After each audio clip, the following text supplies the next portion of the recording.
Hey there! So I'm going to talk to you today about modernism. Now, modernism is a bit of an elusive term, and it's not entirely synonymous with modernity. Now, while modernity and modernism occurred simultaneously, some modernists didn't quite appreciate everything about modernity. There was something in modernity that displeased something in modernity that enthused others. So other writers or artists also felt ambiguous about it, so they had mixed feelings about the advent of the machine age. Now, if you take the very beginnings of modernism, you have a very positive approach to modernity. If you look at the artist William Turner, he was absolutely fascinated by trains, for example. So he used to stick his head out the first English trains. As you know, the train was invented in England. He used to stick his head out the window to get the maximum effect of the wind. And he then painted his impressions of that. So you could say, well, since Turner is the inspiration behind Impressionism, the first French Impressionists were influenced by William Turner, you could say that, to begin with, modernism celebrated modernity. Then you had in the Futurists in Italy, and they unequivocally celebrated modernity, everything that had to do with machines, everything that was modern was fascinating to them. So that was unequivocal.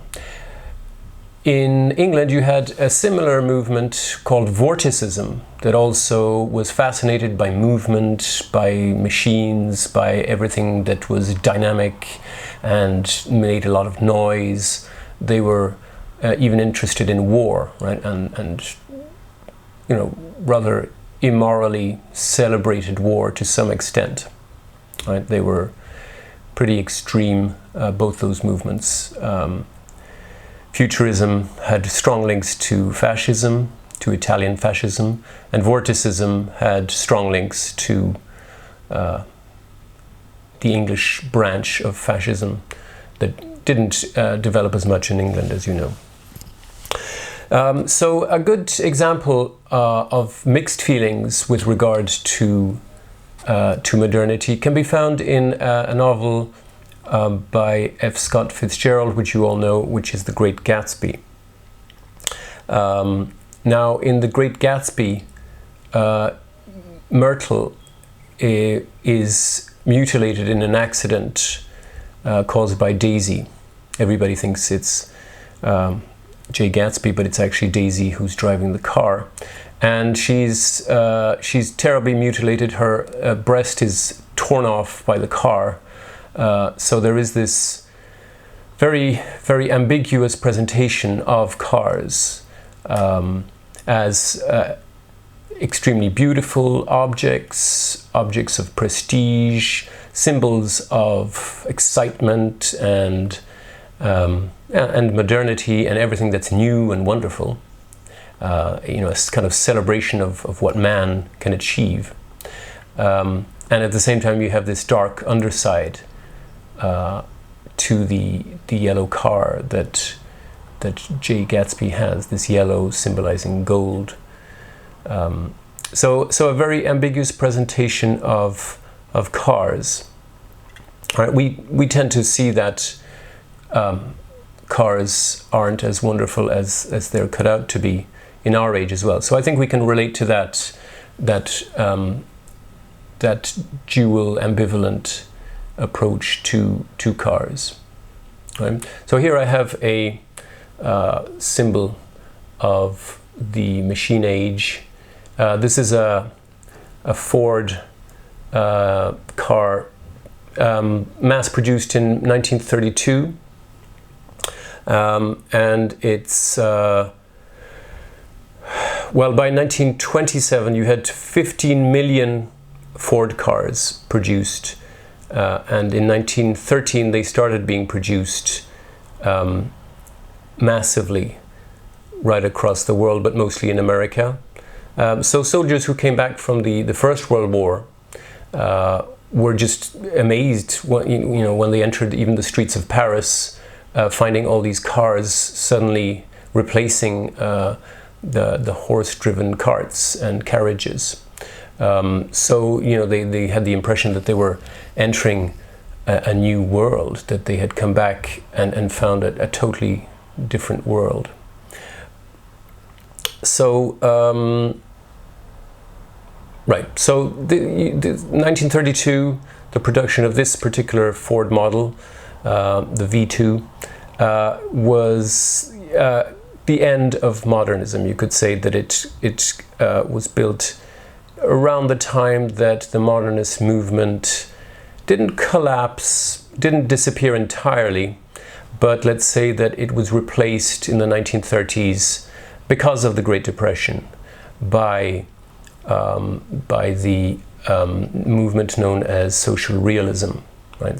John Steinbeck and those kind of writers. So, yeah, right. So that's the. It's a symbol of the 1920s, especially this kind of car, a celebration of joy and the end of war, etc. So that's it. Right. Now, the other thing to remember about modernism is that it really should be called modernisms, in that it regroups quite a number of movements, of isms.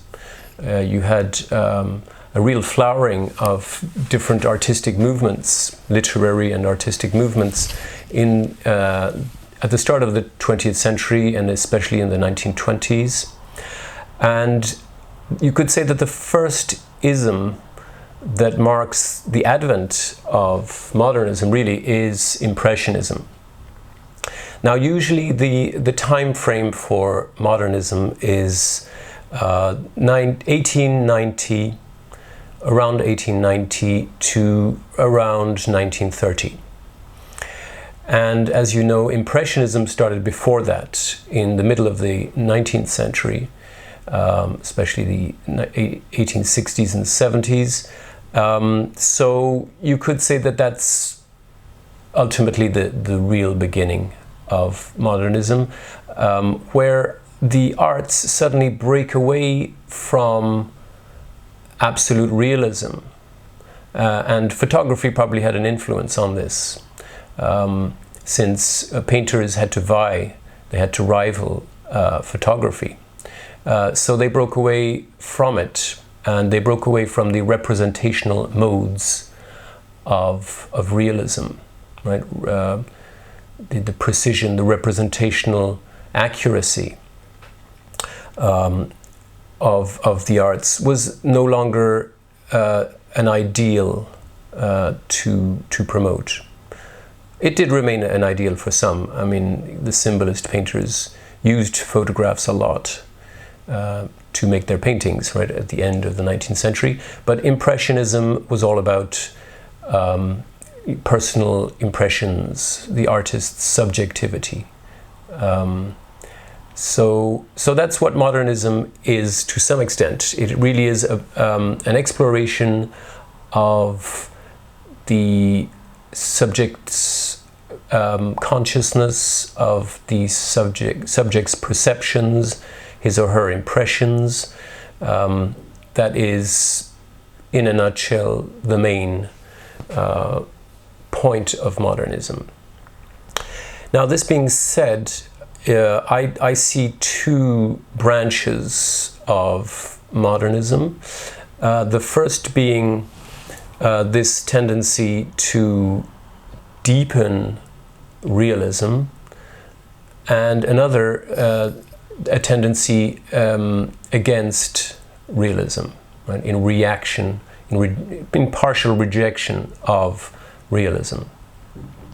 So now the kind of modernism that deepens realism tends to explore realism in greater depth.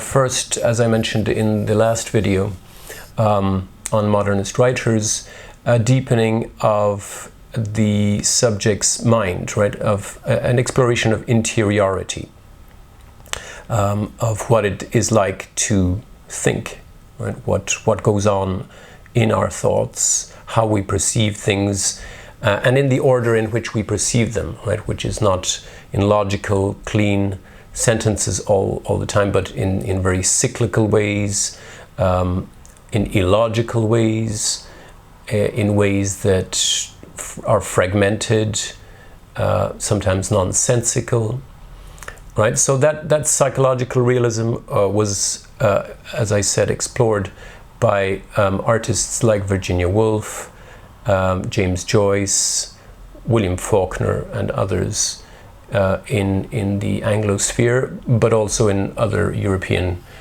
countries and elsewhere in the world as well, to some extent. But mostly it's a Western movement that was partially influenced by other continents, most notably Africa. So this tendency to explore psychological realism and human subjectivity, what Woolf called the dark places of psychology, was a prevalent feature, certainly, especially in the 1920s. But there was also a movement against it, as I said. Now, just to continue on this exploration of realism in greater depth, you could talk about the exploration of the body and the representation of the body in much more detail. Right? Up to then, you had in Victorian art a tendency to clothe the body, not to represent it, and just mention maybe the face and the hands at the most. With the advent of modernism, you have artists, what he's also a painter, D.H. Lawrence, and a writer in England. So this was mostly, the body and sexuality was mostly explored by D.H. Lawrence, so a name to remember. He's famous for Lady Chatterley's Lover, Women in Love, and other really interesting novels like Sons and Lovers. In America, the body and sexuality was explored by artists like Erskine Caldwell, Henry Miller, and Aeneas Nin. Even though Henry Miller and Aeneas Nin spent a lot of time in Paris, so you know, even though they're American, you can see them as partially belonging to the Paris movement in the arts. So now another form of realism that deepened naturalist concerns of the 19th century, promoted by Zola, is the exploration of differing identities, right? So identities, alternative identities, such as the psychology of women, or the identity of women, of homosexuals, of androgynes, of bisexuals. You also had an exploration of the plight of the colonial subject, right? So the identities of non-white people, people of color. So this is part of a kind of anti-colonial trend that you could say was initiated by Joseph Conrad's Heart of Darkness, and improved later in other versions of other anti-colonial novels and poems. So there was a desire to show the underside, the underbelly of colonialism, right? To show what really went on in the colonies, right? That it wasn't just at all about improving things in the colonies, of bringing civilization, right? This mission civilisatrice, right, as it was called, this civilizing mission, was for the most part a bit of a cover-up, right, for crass exploitation of the colonies in Africa and Asia, for the most part. So these are all explorations, deepening attempts at providing greater realism, not just the genteel realism that went on in some American novels, where you had this desire to present a form of reality that was very tailored, very genteel, presentable, not shocking in any way, and therefore only partly real. Now, as I said, this other trend in modernism tended to, on the contrary, move away from realism. So there was a tendency to provide, well, yes, what you would call counter-realist effects. Now, absurdism would be the most obvious example of that, where you have a presentation of human psychology that is not plausible. It's not meant to sound real. Right? If you think of the plays in Samuel Beckett's, the characters in Samuel Beckett's plays, or Eugene Ionesco's plays, for example, it's all quite absurd, and so you have an exploration of ways of presenting reality that are skewed in some way, that are modified, that are made extravagant, that are various ways of deforming reality to show a kind of deeper reality about perhaps the absurdity of existence, or the absurdity of human interactions in a very codified world. So it's a way of breaking all that down to explore something, a sort of hidden truth, but also to be creative, innovative, right? So you could say that really modernism is synonymous with experimentalism, right? So there is a tendency to want to present reality in a new and surprising way, right? As oh, hi, Ezra, that's you? Okay, sorry. Yeah, I'm going to interview you in another video. Okay, so just if you could just make it now. What did you say? Make it now. Oh yeah. Sorry, thanks for reminding me. Actually, yeah. So this is Ezra Pound, by the way. I'll be interviewing him probably in another video.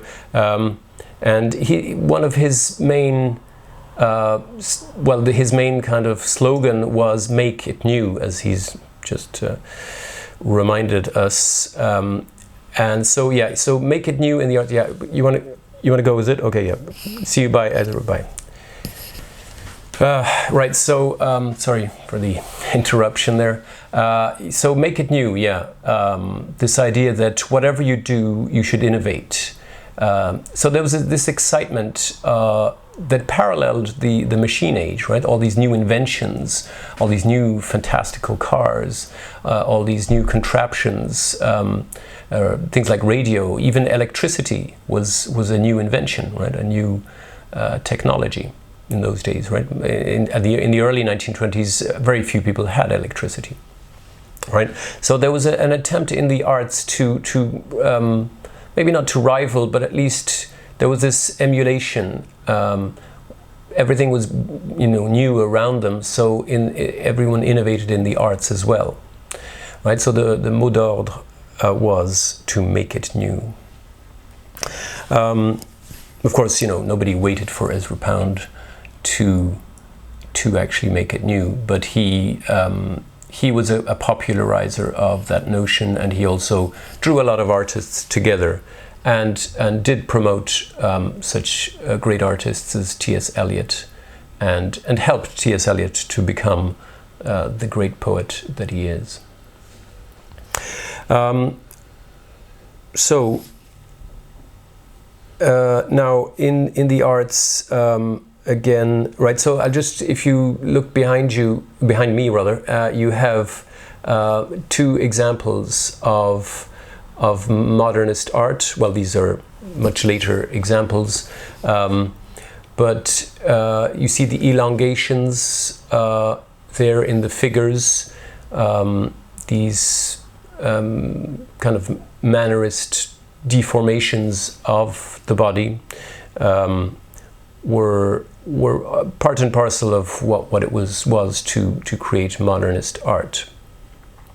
Now the statue on your here on this side is actually Asian, but so modernism did take an interest in non-Western art, and Picasso, as you know, was influenced by African masks quite a bit, and that's how he and Georges Braque invented Cubism. Hi. This is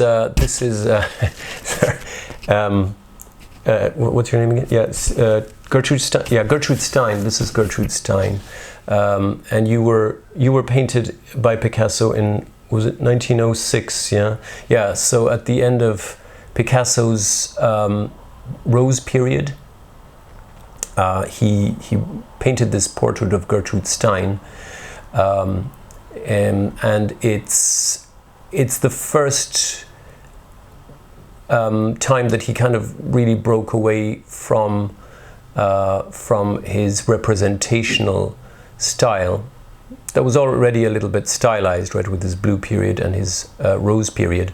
But here you see a certain mask-like stasis, right? There's something static about her eyes. So there it's an example of this tendency to be influenced by African art and oceanic art. Okay, thank you, Gertrude. Now, okay, so just to give you a few dates for the modernist period, as I said, it's the usual starting date is set around 1890.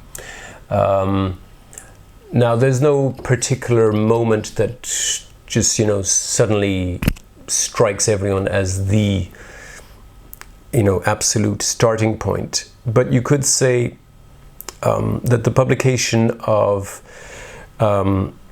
novels like Henrik Ibsen's Hedda Gabler, he was a Norwegian novelist and dramatist, is a good way to start, a good point to start the modernist movement, because you have for the first time a man who is not only interested in the feminist movement, the suffragette movement, but who dedicates a whole work of literature to the liberation of women.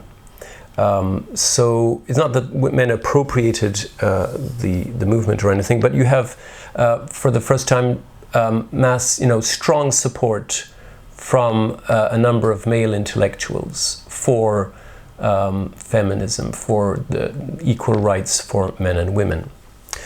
In Britain, The following year, in 1891, you have Thomas Hardy's Tess of the D'Urbervilles published, and in 1895 he published Jude the Obscure, two novels that are deeply concerned with the difficulties that women face.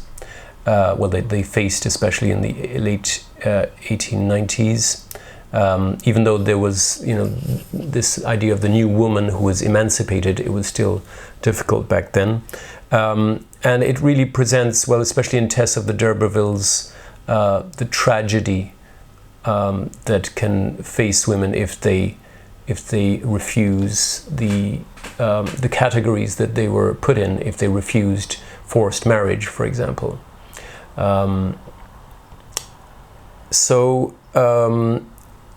Now, in another major date, I think after that would be 1896. And I think that that's actually the best date to start the modernist movement, at least in terms of non-representational art. And that's Alfred Jarry's Ubu Roi, which really broke a lot of the codes of the theatre in many ways, introducing absurd dialogue, obscenity on the stage, that kind of thing, and non-representational characters on stage. And he had a huge impact on the absurdist movement of the 1940s and 50s in Paris. Another major date is 1899 with the publication of Conrad's Heart of Darkness, and then I would turn to 1922 is given usually as the annus mirabilis of modernism, because you have the publication of James Joyce's Ulysses, T.S. Eliot's The Waste Land, and Virginia Woolf's Jacob's Room. Right, so they were either written or published around that date, 1922. So it marks the kind of heyday. The 1920s in general mark the heyday of the modernist movement. In 1925, you could say that is also a kind of heyday or hey moment, a high point of modernism. You have the publication of The Great Gatsby by F. Scott Fitzgerald. You have Manhattan Transfer by John Dos Passos. And you also have, of course, Virginia Woolf's Mrs. Dalloway.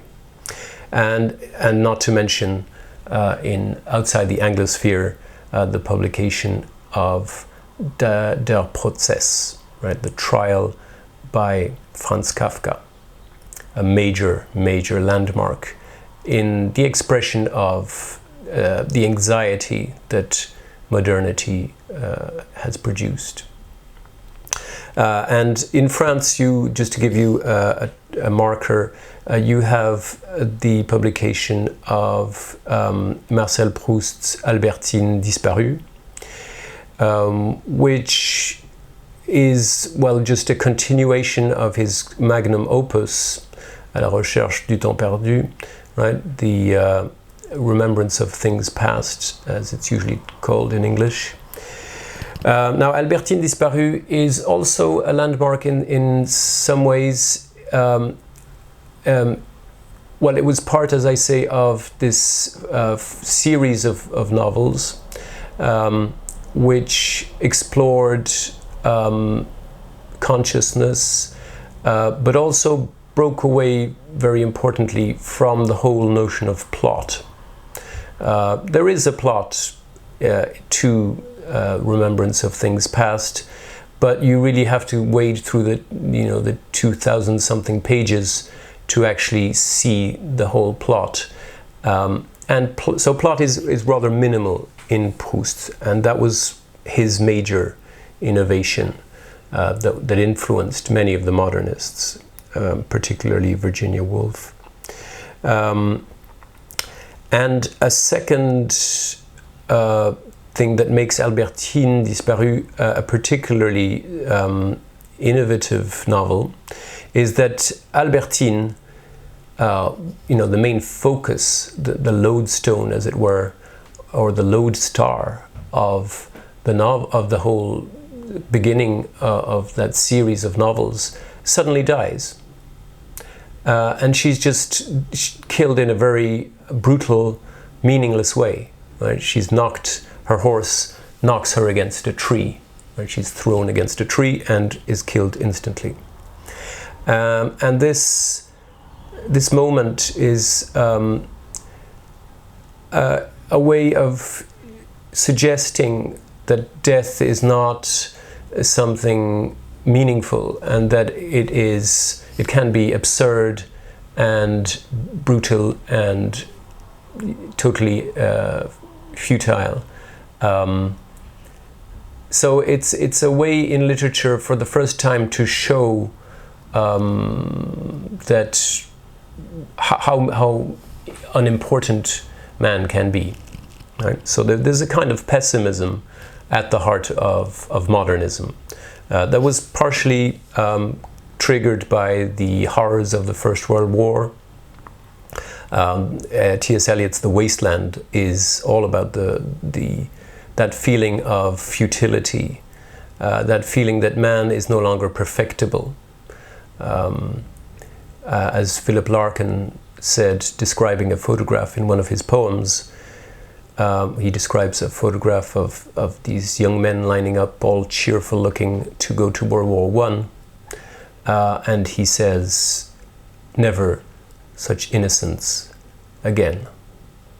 Right? So there is at the heart of modernism this pessimism that is not all pervasive, but if you compare it to the optimism of the mid-Victorian period in the 19th century, you see a strong, a much darker view of existence. That's reflected in The Great Gatsby as well. You know, the Valley of Ashes was deeply influenced by T.S. Eliot's The Wasteland, and The Wasteland had a huge impact on literature in the 1920s. So they're the main landmarks in modernist literature and the arts. In poetry, you also had the prevalence of free verse, the vers libre, which was invented in Paris. Now,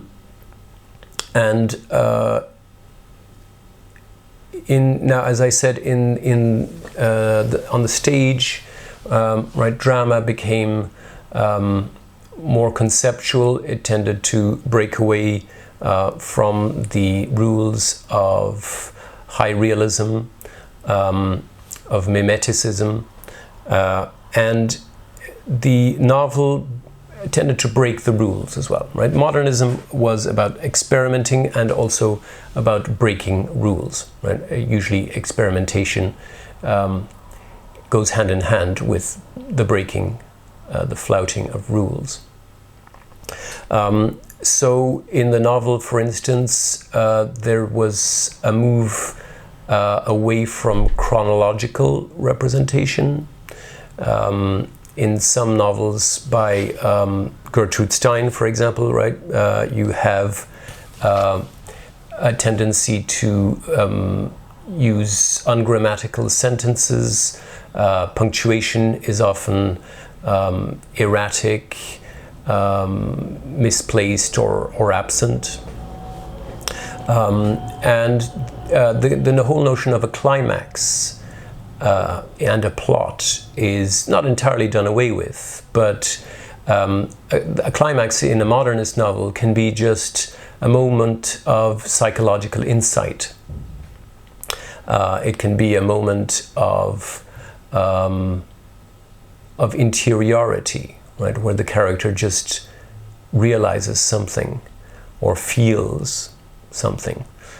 right? Rather than a climax that involves the destroying of an adversary or a confrontation with an antagonist, as it was up to then, right? And still is nowadays in most novels, right? There's a return to realism in the contemporary novel, right? So modernism more or less ended in the 1930s, but it did leave some traces in a lot of literature, milder versions of modernist experiments, and they still exist today in some novels, but generally speaking, most novels don't incorporate that much experimentation anymore.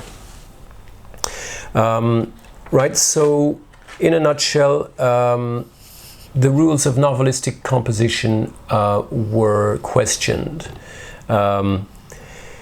You had an attempt to show different kinds of subjectivity, something that's called polyfocality. Polyfocality is the presentation of several different points of view. Now, Joseph Conrad is the artist from the Anglosphere that innovated in that area. The most memorable novel that uses polyfocality is As I Lay Dying by William Faulkner, where you have, it says the name of the character at the start of the chapter, and so you know that this is that character's thoughts. In an earlier novel, The Sound and the Fury, he hadn't made it as clear from the start, right? So the reader is often disoriented. There are no orienting preambles, right? Things that introduce you to a character, that introduce you to a place, to a situation. The reader is just thrown in to the situation and led to infer and to guess what is happening, who the characters are, who they're even talking to, who is talking, right? So all these things like he said, she said can be done away with. Even though Virginia Woolf does give us things like he thought, she thought. So there are some orienting effects, but very often you're just led to guess, as in T.S. Eliot's The Wasteland. That's one of the most radically innovative, radically experimental texts that uses montage. In other words, there are no transitions between the parts, no kind of links that show you the logical connection between different parts of the poem. So there's much more emphasis on the reader's interpretation, and the reader is asked to do a lot of intellectual work, a lot of wondering and rereading and linking of parts that are not necessarily connected in any way, either grammatically or logically. So in other narrative techniques that were used were stream of consciousness, and before that free and direct speech, which was invented by Jane Austen, but really experimented on during the modernist period. So stream of consciousness is all about showing the what works, how the mind works, right? The inner workings of the mind, the way we think. So in a very fragmented way, it's, as Virginia Woolf said, the recording of the atoms as they fall upon the mind. So in a word, if you had to encapsulate the modernist movement and differentiate it from Victorian literature, you could say that Victorian literature was deeply preoccupied by morality, and modernism was deeply preoccupied by aesthetics. Of course, both periods were preoccupied by both, but if you had to draw a distinction, it would be along those lines. Thank you.